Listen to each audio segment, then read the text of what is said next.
next week sa ating next video. Mga inday, mga dodong.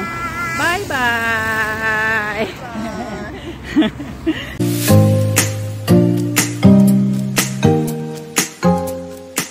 Umaga po sa inyong lahat. Ito na naman si Inday Janelle, ang ambisyosang YouTuber dito sa Antalya, Turkey.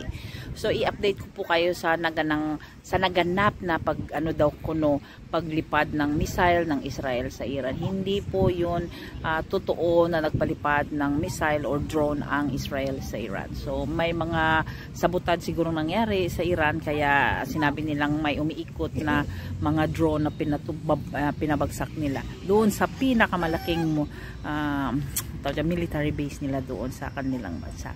So peaceful pa naman po ngayon dito sa amin sa Antalya, Turkey. Kasi dito, alam mo yung sa kabila na yan, yang harap na yan is nakikita nyo, direct yan kay Asia. Yan na po ay Egypt. Dito, bumunta ka dito konti, yan na po ang Israel. Tapos yun na po, dyan po banda, direct ng basurahan na yan ang bansang Israel. So ito po ang Mediterranean Sea na nakikita ninyo. At po ngayon, family day, na dito po kami sa harap ng aming bahay. Ang bahay namin doon sa taas. Diyan sa taas ng bangaan yan, doon ang bahay namin. So i-update ko kayo dito sa mga buhay-buhay. Sa marami pong mga nagtatanong kung paano sila pumunta dito sa Turkey, anong mga agency ang kanilang pag-a-applyan. May mga video po tayo dyan sa ating ilang mga previous videos tungkol po sa mga legit na agency. So dito sa Antalya, Turkey, sa mga gusto po mag-apply, pumunta pa kayo sa Gerdin or mag-PM po kayo sa akin, pwede ko po kayong i-refer sa mga agency na legit. Meron kasing base dito sa Antalya na may agency sila, so nagpapapunta po sila dito ng mga Pilipino sa Turkey sa legit nilang company na Vega. Meron din 9K or Nuno ang kanilang tie-up dito sa Turkey. So ang Gerdin, ang tie-up naman nila dito is ang Vega. At saka meron pa yung isa na kalimutan ko yung pangalan. Maraming mga agency yung kay kay Akbulut, meron din siya na Akbulut na anong katayap niya sa Pilipinas, hindi ko po alam. So pwede niyo pong i-message dyan yung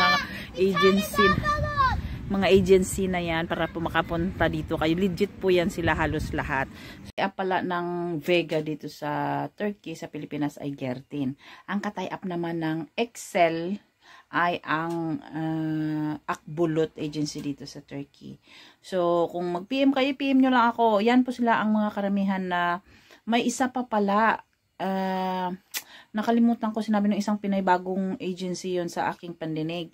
Kung yan sila ang mga legit talaga na nagpapapunta dito na mga kilala ko. So yung iba hindi ko pa po kilala kaya hindi ko sila ma-endorse. Wala po akong komisyon na binibigay ng mga ito para i-endorse ko kayo. So sa mga nagtatanong kung din po ng age limit, so 30 to 23 or 25 to 40, pwede pa pumunta, lampas na po kayo ng 40. So limited po ang employer na mahahanap nyo.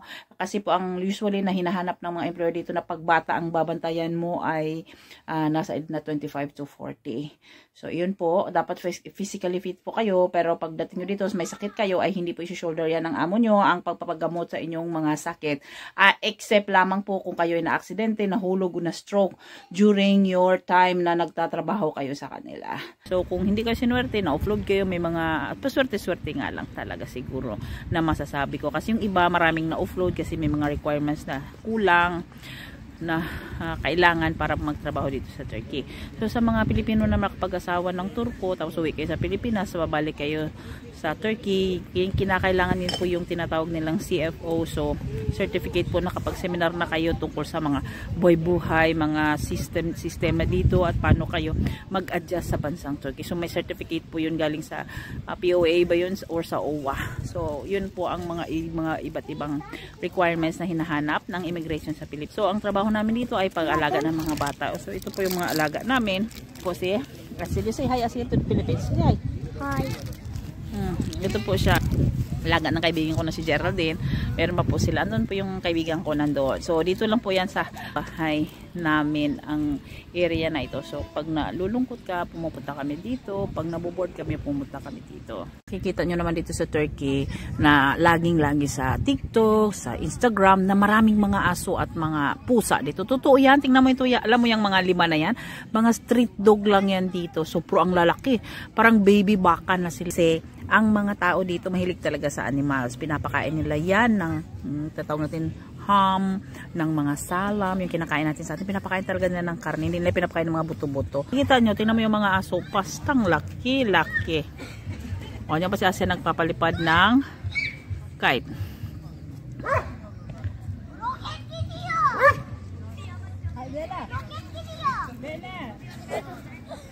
So, ito ang palaruan ng mga bata.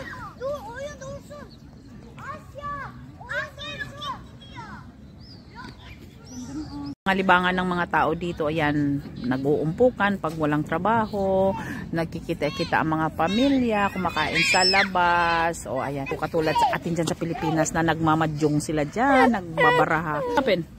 They're making snake for me. They're making snake. What are you girls doing? Run, Asil, run!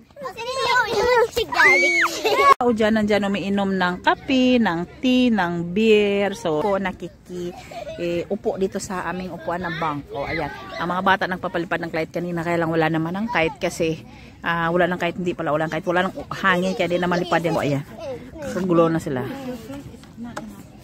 So, take that red one also. So guys, nagtatapos na naman yung isang buong araw bilang nanay. Kasi kanina maaga ako gumising. Tapos, naglabada ako. Naglinis ng bahay. Gumawa ako ng tinapay para sa breakfast namin. So, ang buhay dito sa Turkey bilang nanay, working mommy, at taga-alaga niya na batang niya makulit. Tapos na kasi mag-alas 8 na dito ng gabi, pero malaki parang sikat ng araw. Ito lang ang mga typical na buhay-buhay nyo dito pag nandito kayo sa bansang Turkey. Gabi na, dyan ang mga tao sa labas nag-i-enjoy o ayan, nagpipicture sa tabing dagat kasi napakaganda po talaga dito. Oh, yan. So ito si Asia. You say what you can say? What you can say to the people in the Philippines? Huh? Go da papilla. How to go there and make a dance? Show them your very best dance. Okay. Let me see. Look. Hadi.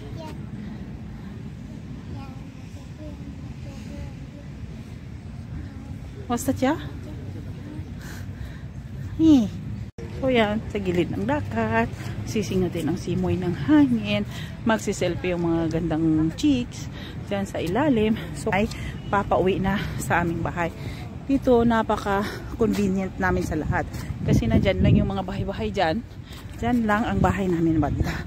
So, safe din po dito kahit dito ganito itong oras hindi ako nag-walking kasi ang dami-daming nag-walking, puno yung kalsada. Tingin ko talaga is sa gabi na late na mga 9:30 to 10 kasi medyo kakaunti yung mga naglalakad ganito. So ang dami-daming nag-walking.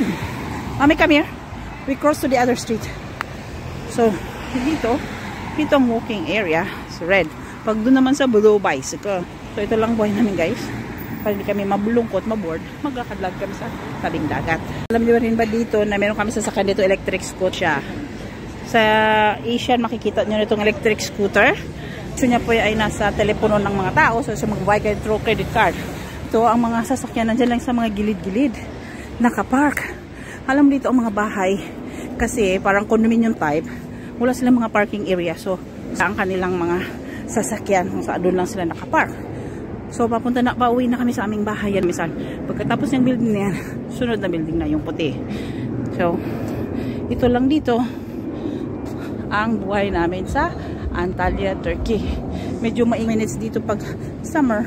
Kasi every 2 minutes lumilipad ang aeroplano. Mayroon kasing international airport dito. Malapit sa amin. So, dito po ang landing area. Malapit sa amin. Ito yung tabi ng aming bahay. Diskuhan. Kasi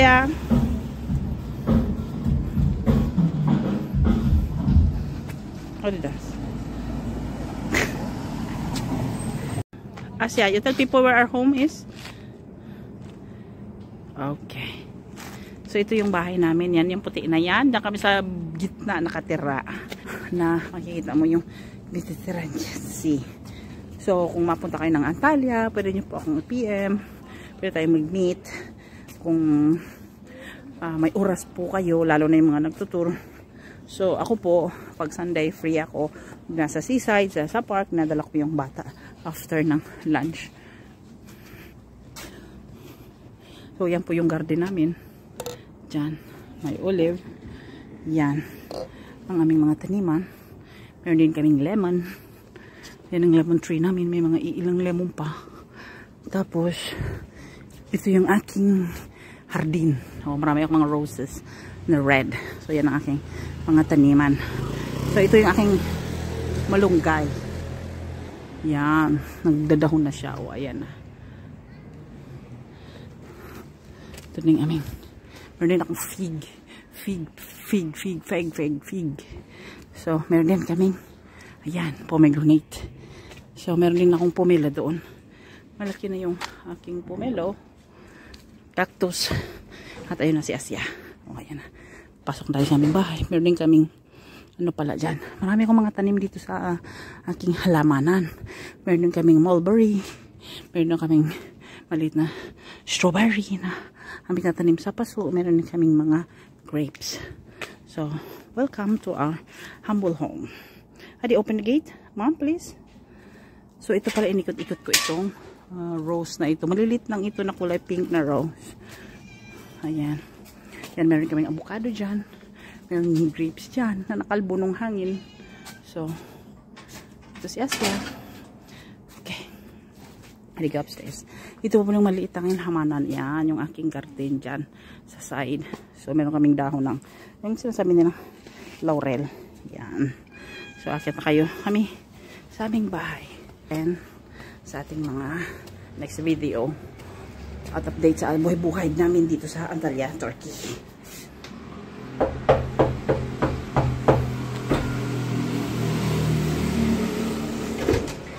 So, yan.